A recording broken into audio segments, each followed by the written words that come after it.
करी। सप्तऋषि बोले रहवे को मड़ैया नहीं, पार्वती बोली होई है जावे रही है तमू रहली। बोले बूढ़े बाड़े से बोले होई है हमारे उनके संगे गुजर कर ली। तो महाराज सप्तऋषि बोले तो नहीं मालूम काय को तू अपने हाथन से अपने पान में कुल्हाड़ी मार रही लली। अबे तू नादान है, अबे तू जानत नहीं है, तो मेरी बात मान, क्या मेरी बात मान ले। पार्वती भोला संग ब्याह रचामती, भोला संग ब्याह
समझाया। पार्वती नहीं मानी, पार्वती ने कही कछु हो जा ब्याह उनके संग करी, तो हमें ज्ञान न देव। सप्तऋषि हार करके चले भोले बाबा के पास पहुंचे।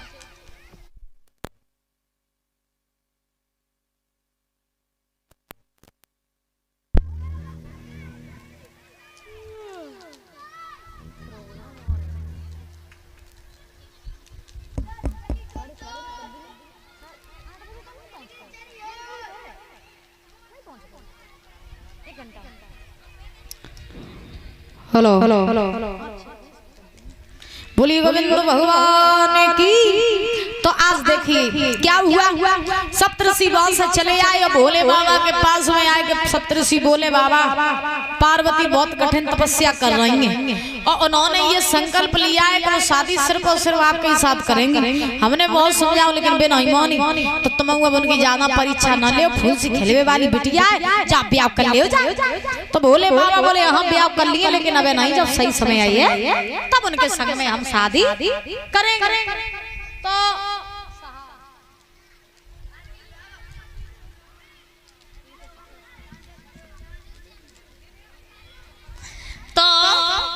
सुखदेव भगवान समझा रहे, भोले बाबा ने कहा ठीक है शादी कर लेंगे लेकिन अभी नहीं।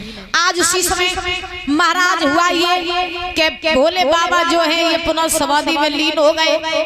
अब धीरे धीरे धीरे धीरे इधर पार्वती जो है वो महाराज पार्वती जो है वो तपस्या कर रही है। अब धीरे धीरे जैसे महाराज समय बीता तो सुखदेव भगवान समझा रहे हैं कि इधर एक तारक नाम का राक्षस है। तो तारक राक्षस है तो वो देवी देवताओं को बड़ा परेशान किए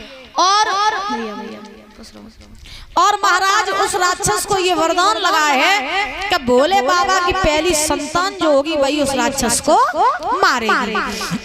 तो वो राक्षस जानता था कि भोले बाबा ने पहलो ब्याह करो सती के संगे, तो सती अपने पिता के हिंजाए की सती हुई। अब भोले बाबा दूसरों ब्याह करिए नहीं, उनके संतान हुई है नहीं, तो मोह कोई मारे वालों पैदा नहीं हुई। तासु राक्षस देवी देवताओं को बड़ो दुखी करे है। तो अब महाराज देवता सोचने लगे कि भोले बाबा को कैसे न कैसे ब्याह गए तो मनेबो चाहिए, और चलो पे ब्याह नहीं करिए तो संतान नहीं हुई तो राक्षस मारो नहीं जाइए। तो कामदेव आइए। सो कामदेव ने कही कि तुम सब चिंता मत करो, हम जाएंगे और जा करके जो है भोले बाबा की तपस्या भंग करेंगे। और हम तपस्या भंग कर दिए और तुम सब जाइयो और जाके भोले बाबा को ब्याह के लाए मना लियो। कामदेव अपनी पत्नी रति को लेकर के चले। चलते चलते आज कामदेव कैलाश पर्वत पर पहुंचे तो भोले बाबा तपस्या कर रहे थे। तो भोले बाबा तपस्या में लीन है। कामदेव गए तो उन्होंने तपस्या भंग करने के लिए क्या किया, धनुष निकाला, धनुष पर बाण चढ़ाया और भोले बाबा की तरफ जैसे ही निशाना साधा दादा क्या उस सफर ख्वाब में कुछ और महाराज साल प्रभुरारी के जीतो अपने के साथ आई और ध्यान खुला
नेत्र खोले, दृष्टि पड़ी कामदेव की तरफ। सोई महाराज कामदेव जल के बसा हो गए। कामदेव की पत्नी रति ने जब देखो कि भोले बाबा ने मेरे पति को भस्म कर दिया, रति पहुंची बाबा मेरे पति सबको भलो करना है तो तुमने मेरे पति को भस्म कर दिया, अब हम बिना पति के कहां जाएं? अब तो कोई दूसरा सहारा नहीं है। बिना पति के नारी अधूरी होती है। कभी कहते हैं बड़े सुंदर भाव में दादा, नैया सूनी सूनी है पतवार के बिना, नैया सूनी सूनी है पतवार के बिना, और से दुल्हन सूनी और सूनी है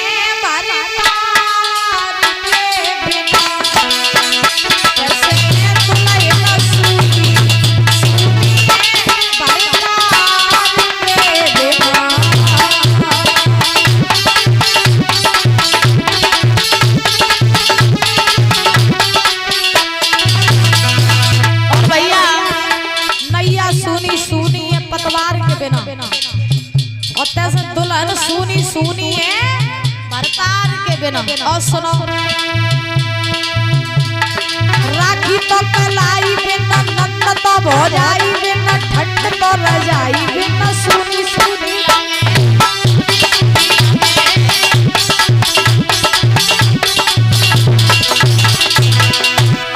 राखी तो कलाई बिना, नंद तो भौजाई बिना, ठंड तो रजाई बिना, सूनी सूनी लागे। अरे छतरी सुनो सुनो और तलवार से दुल्हन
सुखदेव भगवान समझा रहे हैं। रति ने कहा मेरे पति को जिंदा करो, तो भोले बाबा ने कहा तुम्हारा पति अभी जिंदा नहीं होगा। बोले फिर? बोले द्वापर युग में जब कृष्ण का अवतार होगा तब तुम्हारा यही पति जो है कामदेव, ये जो मैंने भस्म किया है, ये अगले जन्म में भगवान श्री कृष्ण का पुत्र बन के जाएगा जो प्रद्युम्न कहलाएगा। लेकिन तब तक के लिए तुम्हें इंतजार करना पड़ेगा। रति ने अपने पति की राख बटोरी, घर आई। देवी देवता ने देखो कि भोले बाबा की समाधि भंग हो गई, तो आज सब देवी देवता जो थे वो चले और कैलाश पर्वत पे पहुंचे। भोले बाबा ने कही आज तुम सब इन पे कैसे? देवता हाथ जोड़ के बोले महाराज बहुत बड़ी मुसीबत आई। कौन सी मुसीबत? देवता कहने लगे महाराज एक तारक राक्षस है, वो न जीवन दे रहो न मन दे रहो। तो भोले बाबा बोले हम क्या करें?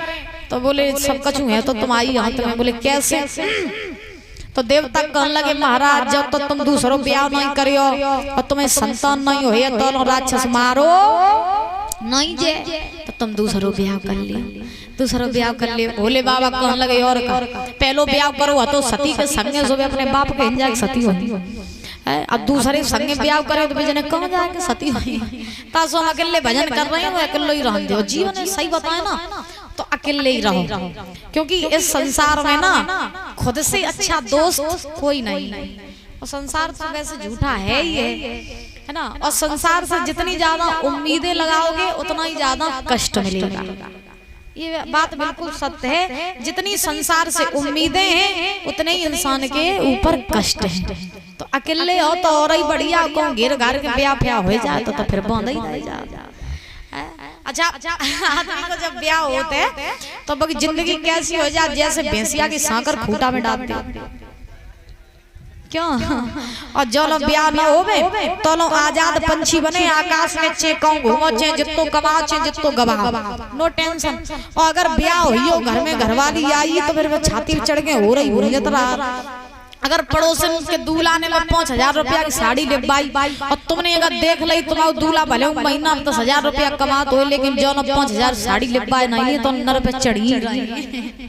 ईमानदारी की बताए रहे भैया। जो आजकल ब्याह करवो बहुत टेढ़ी खीर है आजकल। पहले रिश्ते चलते भी थे, अब आजकल आती तो आती हैं। और महाराज जैसे मन लगो तो रही, और नहीं मन लगो प्रेम प्रसंग का हुआ संगे चलते रहो तो का कत्ती काट पीट के ड्रम में भर के चली जाते। आजकल का ब्याह शादी टकरा है। पहले संबंध होता था और आजकल सौदा होता है। सौदा की नहीं होता है बताओ। हम आजकल देखते हैं शादी किसी और के साथ, रासलीला किसी और के साथ। यही हो रहा है आज की दुनिया में। तो आज की डेट में शादी करो तो बहुत सोच समझ के करो, क्योंकि शादी आज की शादी नहीं बर्बादी हो गई है। वास्तव में सत्य बात है, ये बिल्कुल सत्य बात है। शादी नहीं बर्बादी हो गई है। तो ब्याह करो तो बड़े सोच समझ के करियो, और कहूं अगर ज्यादा मन हो तो ही करियो, ना अकेले रहियो। ईमानदारी की बताए। तो आज देखिए बोले बाबा ने कहा बोले शादी नहीं करेंगे। देवता बोले महाराज कर लो, शादी नहीं करोगे तो राक्षस मारा नहीं जाएगा। तो बार बार कहने पर आज भोले बाबा जो है विवाह के लिए मान गए हैं। आज कैलाश पर्वत पर विवाह की तैयारियां होने लगी। मंडप गड़वाया गया, भोले बाबा को मंडप के नीचे खड़ा कर लिया गया।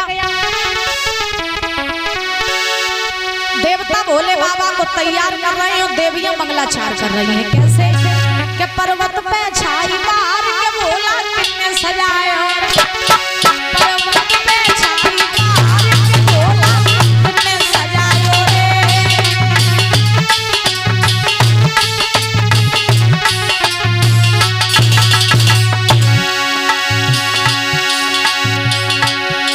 ब्रह्मा ने सजायो रे, विष्णु ने सजायो, ब्रह्मा ने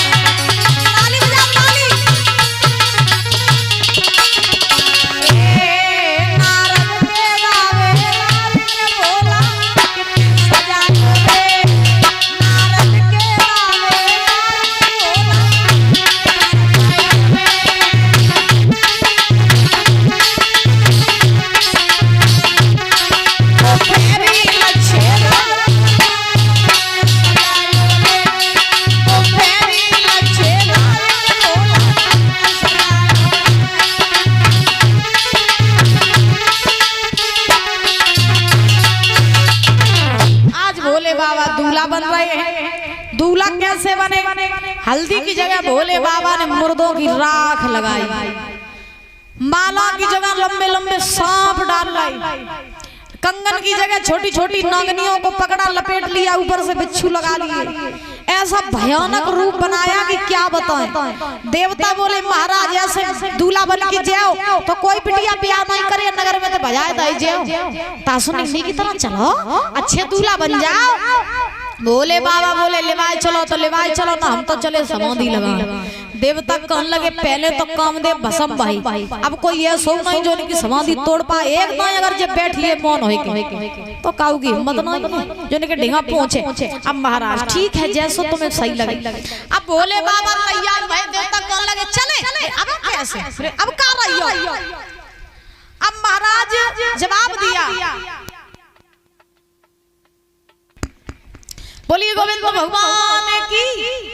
अब क्या हुआ कि परीक्षित जी महाराज, देवता बोले चले, बोले बाबा बोले नहीं अभी नहीं, बोले फिर बोले अब रोको बारात तो हमारी आई ही नहीं। तो देवता बोले हम सब हैं तो बारात दिया, बोले तुम सब नहीं, बोले फिर बोले अब रुको बिहार बारात दिया। बोला सो दादा भोले बाबा ने आवाज लगाई, और जो भोले बाबा ने आवाज लगाई सो दूर तक चले आए बिना हाथों पैन वाले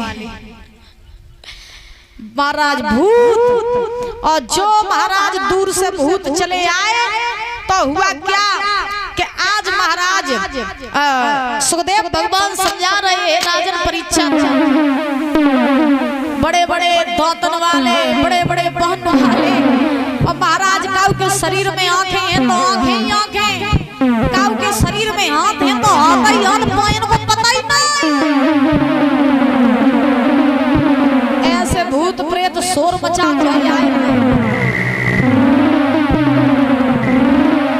अब जैसे ही भूत प्रेत आए सो देवता कहने लगे जी बनाई दिया जी। अब महाराज भोले बाबा से देवता बोले तो पक्का शादी ना भाई तुम्हारी, शादी नहीं हुई है। भोले बाबा बोले बारात जई जाइए, तुम लोग जाओ ना जाओ लेकिन सेना को नहीं छोड़े। और ये नारद जी ने जाए कि पार्वती से कही पार्वती जाओ जो है भोले बाबा दूल्हा बने के आए रहे और तुम्हारी तपस्या सफल हुई। ये पार्वती पूरी हिमाचल नगरी सजवाए रही, खुशी के मारे फूली नहीं समाये रही।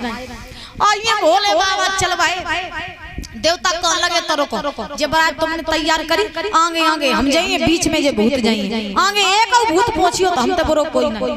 अब का क्या सब महाराज देवता आगे आगे और बीच में भूत और पीछे नंदी पे सवार हमारे भोले बाबा। बारात जो है चली, और जैसे ही बारात चली तो बारात कैसे जा रही है, अरे धीरे धीरे धीरे धीरे और जा रही है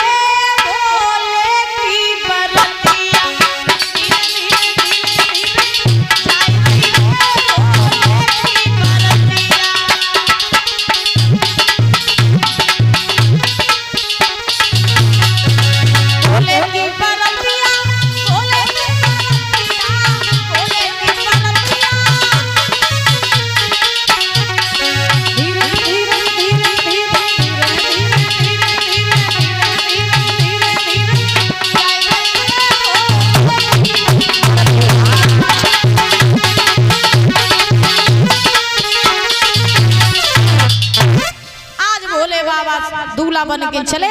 जैसे ही बारात दादा आज हिमाचल नगरी में पहुंची, गांव वाले ने देखो कि पार्वती की बारात आई तो जो है चलो देखे चले कैसे दूल्हा है, कैसे बारातिया हैं। सो जितने गांव वाले रहे सब दूल्हा देखवे को भाजे, और जैसे भाजे तो आगे रहे भगवान नारायण। अबे तो भगवान कितने सुंदर हुए बाबा। अब नारायण भगवान आगे रहे तो उनका चेहरा सूर्य की तरह चमक मार रहा है। नारायण भगवान का चेहरा बड़े सुंदर। गांव वाले बिटियन ने बहुवन ने देखो दैया इतना सुंदर दूल्हा, इतना सुंदर जिंदगी में हमने पहले तो देखो। नारायण भगवान को ही दूल्हा समझन लगे हिमाचल नगरी के लोग। अब महाराज गांव वाले देखते ही रहिए टकटकी लगाए कि दैया पार्वती के तो भाग खुलिए, इतना सुंदर दूल्हा। चलो पीछे तो आवाज आई, बोले जे दूल्हा ना, जे दूल्हा ना ना, बोले फिर आगे बढ़ के देखो, आगे मिले दूल्हा तो आगे बढ़े आगे बढ़े सो ब्रह्मा जी मिले। ब्रह्मा जी बेऊ भगवान तो बेऊ बड़े सुंदर। अब ब्रह्मा जी जैसे मिले गांव वाली बिटियां कहने लगी पक्का होए ना होए जुई दूल्हा है, जुई दूल्हा है। देखो तो कितना सुंदर लगा। तो ना पीछे से आवाज आई बोले जेऊ दूल्हा जेऊ ना बोले फिर कहाँ है? बोले और आगे बढ़ के देखो। और आगे बढ़े इंद्रदेव मिले। इंद्रदेव अपने ऐरावत हाथी पे बैठे। इंद्रदेव मिले। अब देव बहुत सुंदर रहा। गाँव वाले कहने लगे जू हाथी पे बैठो जुई दूल्हा है। देखो तो समझ सबर की आओ जुई दूल्हा है। पीछे से आवाज आई बोले जू दूल्हा नहीं। बोले जाओ ना फिर बोले और आगे बढ़ो। और जो आगे बढ़े सो देखे बिना हाथन पहन वाले। और जो देखे बिना हाथन पहन वाले सो गांव वाले दूल्हा देखो वो भूल गए तुरंत पहन आए और घर में घुसिए कुंदी बोले बारात में पार्वती को दूल्हा भूत लेके आओ। अब सब पूरी नगरी में सन्नाटा कि बारात में भूत आए। अब पूरी नगरी में सन्नाटा छाइयो कोई गत्ता पाए नहीं कर रहा हूँ। हिमांचल राजा बेउडर आए रहे बोले बारात में तो भूत आए कैसे जाए का करें स्वागत कर। तो का बहुत दो चार बड़े बूढ़े रहे उन्होंने कही जाओ राजन बारातियों का स्वागत करो क्योंकि अगर बारात लौट गई तो तुम्हारा भी अपमान और भोले बाबा का भी अपमान होगा। तो उसी समय